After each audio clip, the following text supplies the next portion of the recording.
Pai do Senhor Jesus, quem vos fala é a irmã Anitta. Deus abençoe a todos vocês que se inscreveram nesse canal, sejam todos bem-vindos. Eu quero também agradecer a vocês que deixou o seu like, deixou o comentário. E quero pedir a vocês, quando você assistir o vídeo, coloca o like, interaja com o canal, porque quase que eu não posto o vídeo. Se vocês não colocar o like, não interagir, o YouTube vai pensar que esse canal está abandonado. Ajuda a sua irmã. Bem, o nosso tema de hoje é porta estreita.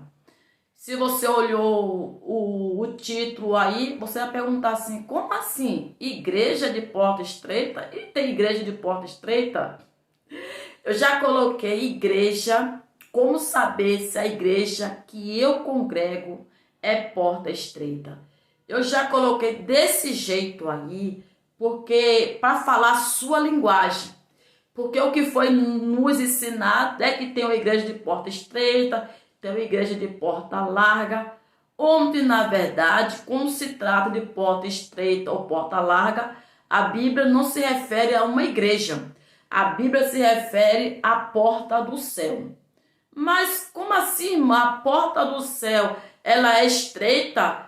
E no dia do arrebatamento, como é que vai ser? Vai entrar, esperar, fazer aquela fila enorme e esperar entrar um por um, porque não dá para colocar todo mundo de vez porque a porta é estreita? Não, não é dessa maneira. Na verdade, quando se refere à porta estreita, é uma linguagem figurativa, não é uma literária, é uma figurativa.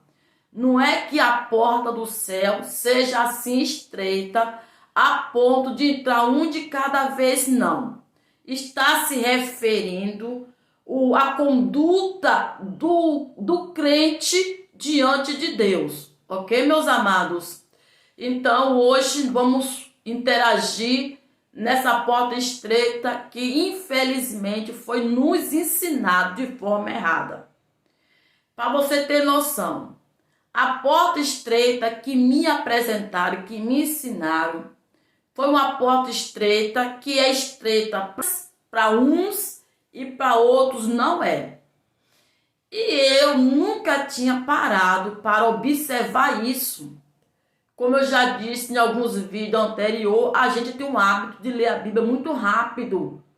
E a gente não presta atenção no texto, contexto, e a gente vai empurrando tudo, e a gente vai empurrando tudo e vai se atropelando. Essa que é a verdade.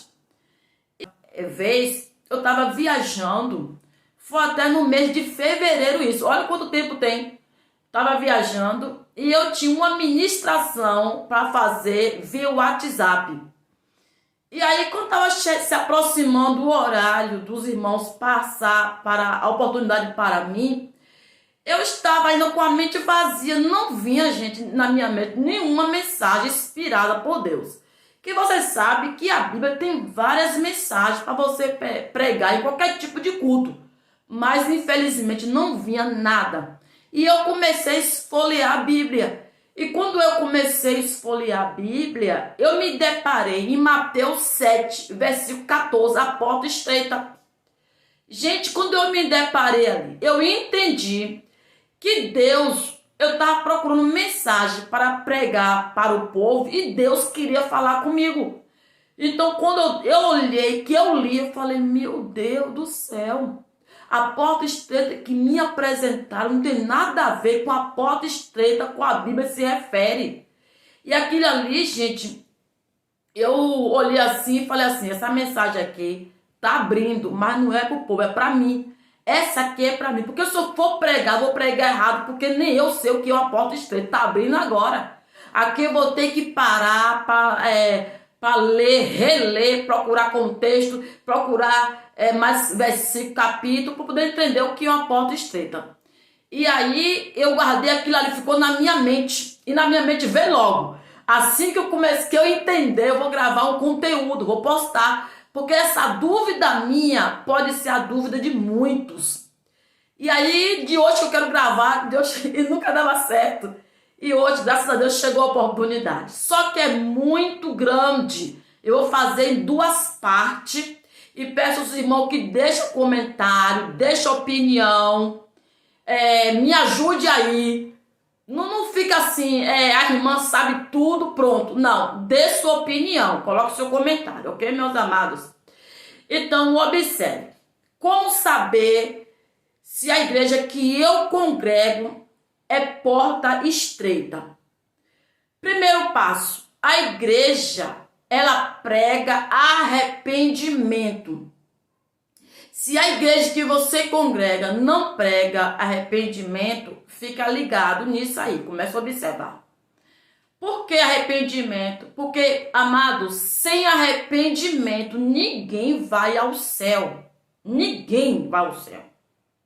Então, a mensagem da boca do líder, da boca dos liderados, é uma mensagem que faz com que o ser humano faça uma viagem dentro de si mesmo e perceba e sinta que ele é pecador, que ele possui uma natureza pecaminosa e que não há como ele ser salvo, a não ser por intermédio do sacrifício que Jesus fez na cruz. Então, quando a mensagem leva o ser humano a olhar dentro de si, o ser humano ali vai cair em si e vai começar a sentir nojo e vergonha das suas obras e vai querer se aproximar de Deus para pedir ajuda. Mas só que ele, como pecador, como aquele que produz o pecado, não tem como se aproximar de Deus, porque Deus é santo e não tolera o pecado. Mas foi apresentado a ele um sacrifício feito na cruz para abrir a porta para ele ter acesso a Deus. Então, com essa informação, ele vai querer se aproximar de Jesus Cristo para chegar até a Deus, para provar do amor de Deus. Então, logo eu dando essa pequena ilustração, você percebe que aqui tem 3 tipos de mensagem. É pregar o arrependimento, é pregar o amor de Deus incondicional, e é pregar Jesus Cristo, que foi dado por Deus para que o homem conseguisse voltar à comunhão com ele por intermédio de Jesus. Então o ser humano percebe agora que o que estava impossível para ele já não é mais impossível, porque Jesus foi dado para que ele se aproximasse de Deus. Então esse ser humano, ele vai olhar dentro de si, vai ver que ele é uma pessoa ruim, uma pessoa errônea, mas que a misericórdia de Deus, o amor de Deus, a graça de Deus lhe encontrou, lhe achou e lhe salvou. Então esse ser humano, ele vai começar agora a produzir fruto digno de arrependimento. Ele vai olhar dentro de si e dentro de si ele vai ver a necessidade de mudança, a necessidade de um governo, ou seja, de ele adquirir força, adquirir equilíbrio para conter a sua natureza pecaminosa. Então a igreja, ela continua ministrando. Ela já ministrou o arrependimento, já levou o ser humano viajar dentro de si mesmo e ver que ele é pecador por natureza. Já ministrou o amor de Deus, atraindo o homem, chamando o homem para perto de si. E já ministrou que sem Jesus ser o intermediário, o homem não tem como chegar a Deus. Então, a igreja já apresentou tudo isso para o homem. A igreja agora vai começar a ministrar continuamente o arrependimento, o amor de Deus, o sacrifício de Jesus e vai começar a ministrar também a renúncia. O que é a renúncia? A renúncia é o ser humano olhar dentro de si e dizer: meu Deus, eu sou pecador. Eu não consigo, eu sou pecador, eu luto para ser santo, eu luto para voltar à minha natureza original, ou seja, ser semelhante a ti. Eu não consigo ser mais semelhante a ti. Porque quando o homem pecou, ele continua sendo a imagem de Deus. Agora, semelhante não é mais não. Ele peca, ele caiu. Então, o que que ocorre? Aí, a renúncia. O que que a renúncia vai fazer na vida da pessoa? A renúncia vai começar a mostrar à pessoa que a pessoa é pecador, que Jesus, a graça de Deus, lhe alcançou, mas agora que ele já tomou posse da graça de Deus, ele precisa governar sua casa, governar sobre o pecado. Lembra que o Senhor disse para Caim: Caim, o pecado já as porta, domine sobre ele. Deus não impediu Caim de pecar. Deus mandou Caim dominar o pecado, ou seja, não dar fruto para o pecado. Deixou para Caim escolher. Então, quando a gente prega a renúncia, mesmo a gente começa a ver o seguinte, que mesmo que eu alcancei a graça de Deus, essa graça não vai impedir de eu pecar.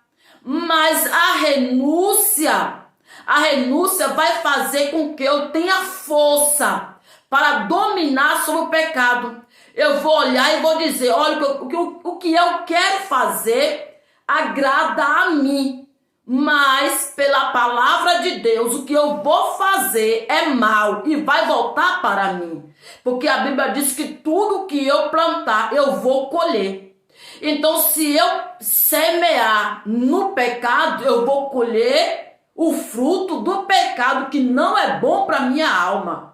Já que eu fui alcançado pela graça, eu já sinto o cheiro da salvação, a alegria, o gozo, o prazer, a paz. Eu quero estar perto de Deus. Se eu praticar de novo, se eu dar fruto de novo para o pecado, eu vou voltar a sofrer de novo a mesma consequência que eu sofria antes de eu alcançar a graça. Então o pecador agora, ele está tendo uma opção de renúncia, de dizer não para o pecado. Ele está tendo agora domínio de dizer não ao pecado. Por quê? Porque foi chegado à sua mentalidade o conhecimento e as ferramentas necessárias para eles alcançar a graça e permanecer na graça. Então o pecador vai ter agora a opção livre-arbítrio, porque ele já tem o conhecimento. O livre-arbítrio agora vai dizer para ele: escolha entre dar fruto para o pecado ou dar fruto para a verdade. Se você dá fruto para o pecado, você está alimentando a sua carne, fortificando ela, fazendo com que o teu espírito perca as forças de lutar por você. Mas se você dá fruto no Espírito, que é na verdade, você está atraindo o poder de Deus para você, atraindo força para cada dia mais vencer a vontade de pecar. Então o pecador agora tem conhecimento do certo, do errado, e tem força para escolher o certo e o errado. Ele já não é mais um pecador dominado, que ele é obrigado a dar fruto para o pecado.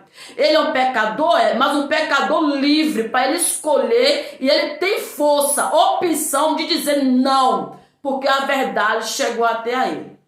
Mas a porta estreita que nos apresentaram, gente, infelizmente, a porta estreita que nos apresentaram nos separa um dos outros e nos coloca para julgar um aos outros. E isso é muito feio, é muito ruim o que nos ensinaram.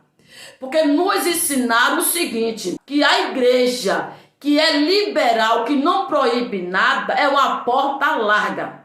E a igreja que proíbe tudo é uma porta estreita. E eu até creio. Mas só quando eu vou para a Bíblia, não é desta maneira que a Bíblia fala. Então, se não é desta maneira que a Bíblia fala, vou fazer o que agora? Eu vou trabalhar minha mente para tirar aquilo errado que eu aprendi e acreditei, para agora eu aprender e acreditar no que a Bíblia fala. Porque a porta estreita parou os irmãos um dos outros. Onde a Bíblia fala, o quão bom com suave é que os irmãos vivem em união. Mas a porta estreita que nos apresentaram, infelizmente, nos separou uns dos outros.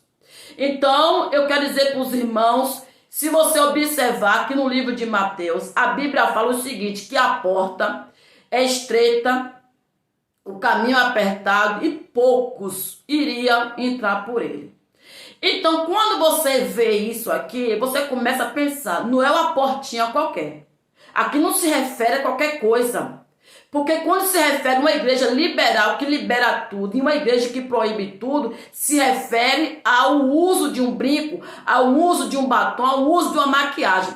Então, se a porta estreita é isso aqui, quer dizer que a porta estreita é só para mulher. E me diz uma coisa, Deus vai salvar só mulher ou homem também? É aqui que fica a pergunta. Até o próximo vídeo, Deus te abençoe, fica com Deus, deixa o seu like.